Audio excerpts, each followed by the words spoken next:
Programme में एक बार फिर खुश आमदीद। सिंध हुकूमत की कारकर्दगी की अगर हम बात करें तो वो काबिल ज़िक्र नहीं है। लाड़काना जो पाकिस्तान पीपल्स पार्टी का सियासी किबला है, उसकी हालत ज़ार अगर हम देखें तो रोना आता है। 13 साल से मुसलसल ये पाकिस्तान पीपल्स पार्टी हुकूमत में होने के बावजूद एक डिवीज़न भी मॉडल के तौर पे नहीं पेश कर सकी, एक डिस्ट्रिक्ट मॉडल के तौर पे नहीं पेश कर सकी। शाह साहब, इनकी कारकर्दगी को क्यों चैलेंज नहीं किया जा रहा? आपकी तरफ से क्या हिकमत अमली है? अभी तक आपको खुल के सामने आना चाहिए था। 13 साल कारकर्दगी इनकी चैलेंज होनी चाहिए। पाकिस्तान तहरीक इंसाफ की जैसी भी है, कम अज़ कम उन्होंने 3 साल कारकर्दगी ऑन पेपर रखे, मीडिया के सामने, आवाम के सामने लेके आए हैं कि भाई हमने ये किया है।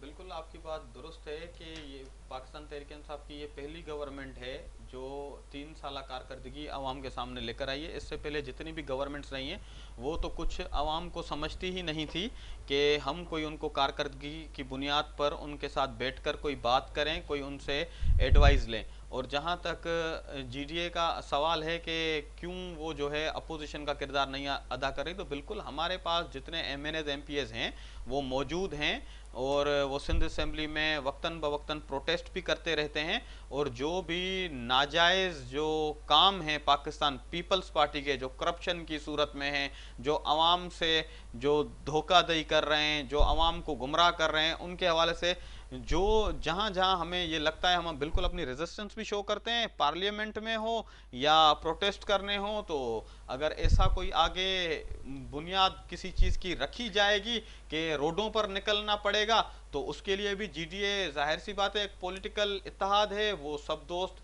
अपनी बात पर कायम हैं कि हम बढ़ चढ़कर पीर साहब की क़यादत में और एहतजाज भी, ठीक। प्रोटेस्ट रिकॉर्ड अच्छा, करवाएंगे, हर आपको चीज़ करेंगे। एक चीज़ और है, अब टाइम बहुत कम है। इन 2 सालों में आपको लगता है कि बलदियाती इलेक्शंस हो पाएंगे? या चूँकि 2023 का स्टार्ट जो होगा, चूँकि आपने 25 जुलाई को हुकूमत ख़त्म हो जाएगी और 25 जुलाई से पहले पहले आपने हल्का बंदियाँ करानी है, इलेक्शंस के लिए आपने जाना है। तो यानी 2022 का 1 साल है आपके पास। 1 साल में चारों सूबों में आपको लगता है कि बलदियाती इलेक्शंस हो जाएंगे? सर देखें, एक्चुअली इसमें मसला ये है कि पाकिस्तान पीपल्स पार्टी को कहीं ये लगता है कि इनको सूट नहीं करती बल्दियाती जो इलेक्शन हैं, क्योंकि इसमें डिस्प्यूट ज़्यादा होते हैं, टिकट्स के, सही। इंटरनल पार्टी मामलात ऐसे हो जाते हैं कि फिर वहाँ पर इनको अपोजिशन का सामना करना पड़ता है। तो इसी वजह से ही इनका ये जो है इस वक्त सूरत हाल में देख रहा हूं कि जिस तरीके से एडमिनिस्ट्रेटर ये तैनात कर रहे हैं और एक छोटी छोटी पोस्टें क्रिएट कर रहे हैं कि adviser to district east, adviser to Hyderabad. जी। अब ये इस तरीके से लोगों को खुश करके बल्दियाती इलेक्शन से किनारा कशी करना चाहते हैं और ये जाना चाहते हैं जनरल इलेक्शन की तरफ। ठीक। लेकिन ये अगर कोई इस दौरानिए में कोई सुप्रीम कोर्ट, आला अदालत उज़्मा कोई ऐसा फैसला दे देती है, फिर तो इनकी मजबूरी है कि चारों सूबों में बल्दियाती निज़ाम को लाना पड़ेगा।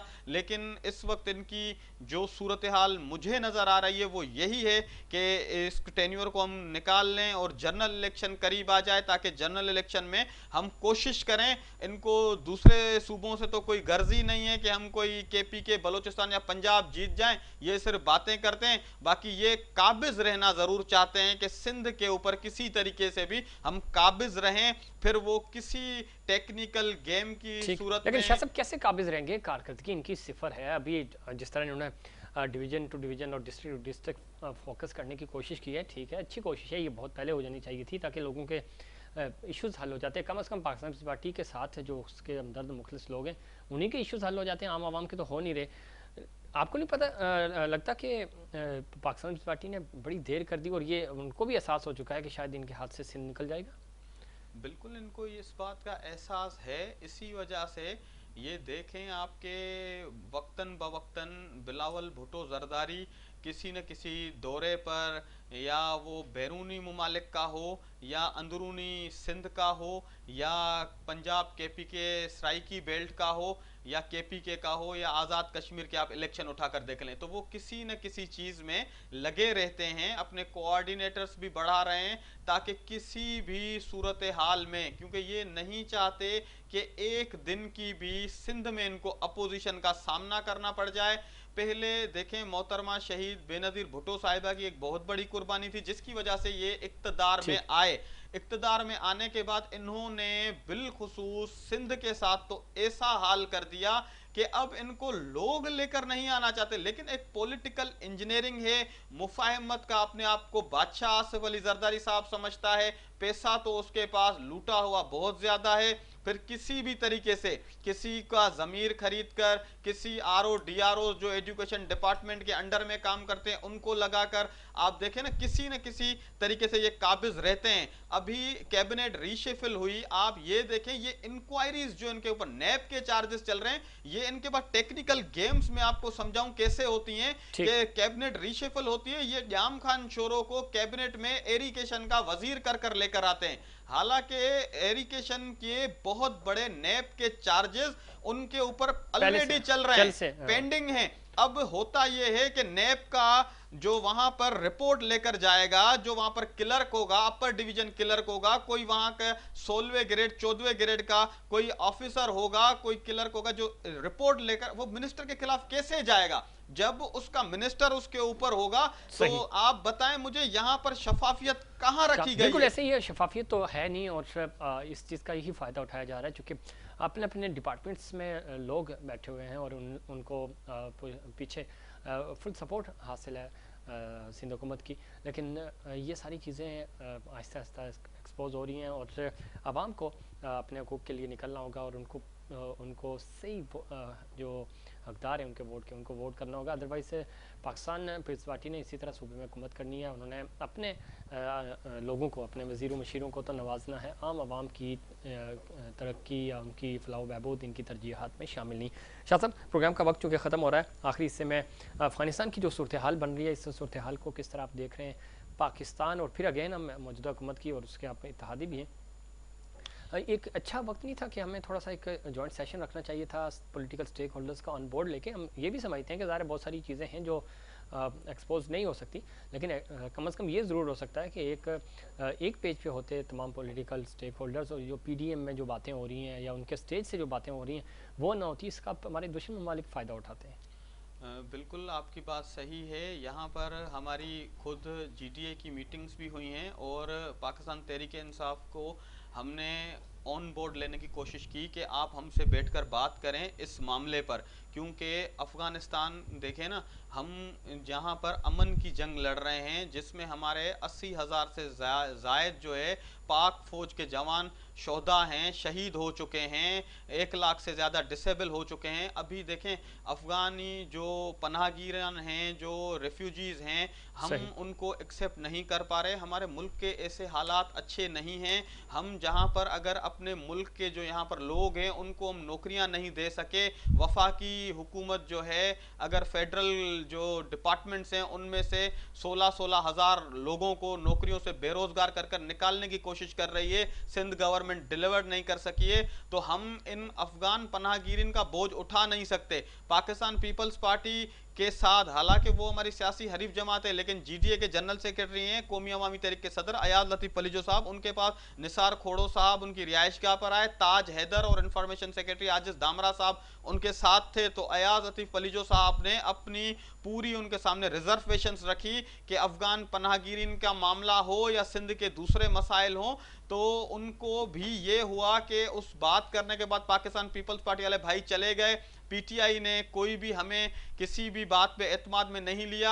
अब देखें लेबर स्क्वायर के कोई सुनने में बातें आ रही हैं, यहाँ पर फ्लैट्स हैं जो सिंध गवर्नमेंट खाली करवा कर उनको यहाँ पर रखेगी, या शेख रशीद साहब कह रहे हैं कि हम 21 दिन का जो वीज़ा है वो देकर इनको यहाँ पर बुला रहे हैं, फिर ये चले जाएंगे। भाई आने के बाद कोई भी जाता नहीं है, इससे पहले जो आए वो भी नहीं गए, ये वीज़ा एक्सटेंड हो जाएंगे। जो फैक्ट्स और फिगर्स इंटीरियर मिनिस्ट्री बता रही है उस पर हम एतमाद नहीं करते, वो एक फिगर्स बताएंगे वो दिन ब दिन बढ़ते जाएंगे। लेकिन इस पे होना ये चाहिए था ना, एक पेज पे होना चाहिए था। ये सारी बातें वो हैं जो अभी वक्त नहीं था करने का, ये पहले हो जानी चाहिए थी। हमें पता होना चाहिए था हमने क्या करना है, हमारी पॉलिसी क्या होगी, हमने जो महाजरीन आएंगे उनको कैसे हैंडल करना है, जो हमारे पास स्टेट गेस्ट आएंगे उनको कैसे मैनेज करना है। ये सारी चीज़ें बहुत पहले नहीं हो जानी चाहिए थी। सर हमारे पास अलमिया यही है जिसकी वजह से हम सब भुगत रहे हैं, हमारा मुल्क भुगत रहा है कि हम एक दूसरे को ऑन बोर्ड नहीं लेते, बैठकर सर जोड़कर इन मामलात पर साथ नहीं होते। चलें ठीक पार्टी के पॉलिटिकल फोर्सेस होती हैं वो इक्तदार के लिए